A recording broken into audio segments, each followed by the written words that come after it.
Bismillahirrahmanirrahim. Assalamu alaikum.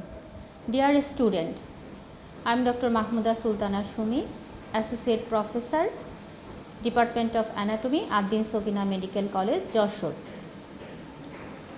I am describing about the histology of digestive system. So, dilated segment of the digestive tract is the stomach.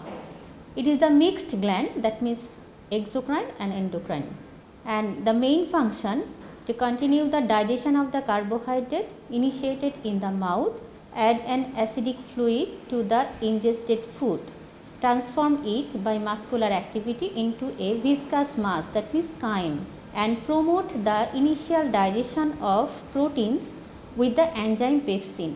It also produces a gastric lipase that digests triglyceride. So, the stomach histologically arranged by 4 layers from inward to outward: the mucosa, then submucosa, muscularis layer and the serosum. At first, the mucosa and submucosa of the empty stomach have longitudinal directed folds known as the rugae, which flattened with the stomach in filled with food. The wall in all region of the stomach is made up of 4 layers. I have told about this.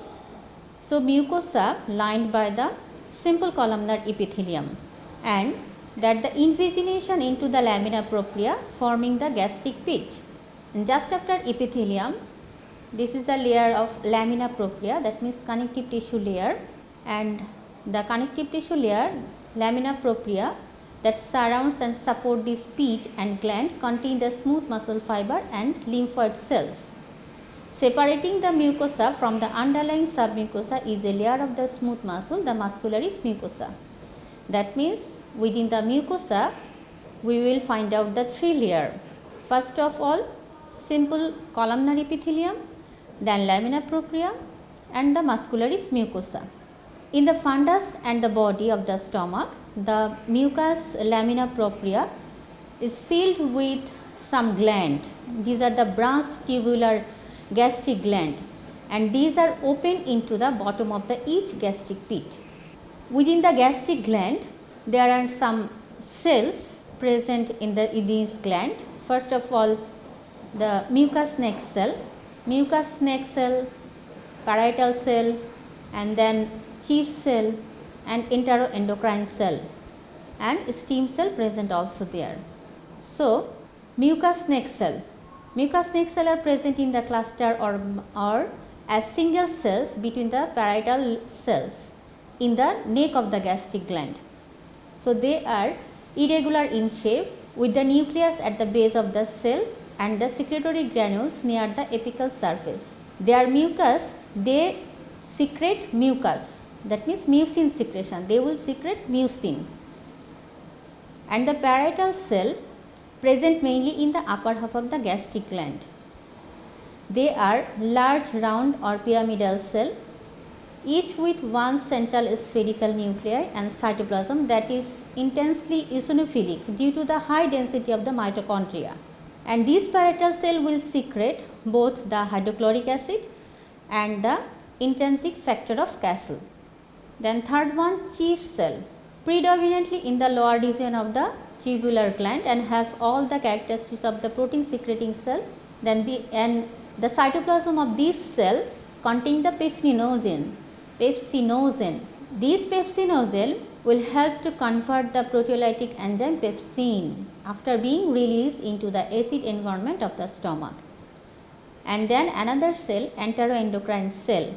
Enteroendocrine cell are an epithelial cell type in the mucosa throughout the digestive tract, but are difficult to detect by routine hematoxylin and eosin stain. In the fundus, enteroendocrine cell are found on the basal lamella of the gastric gland, and they will secrete the serotonin. And then last of all, the stem cells.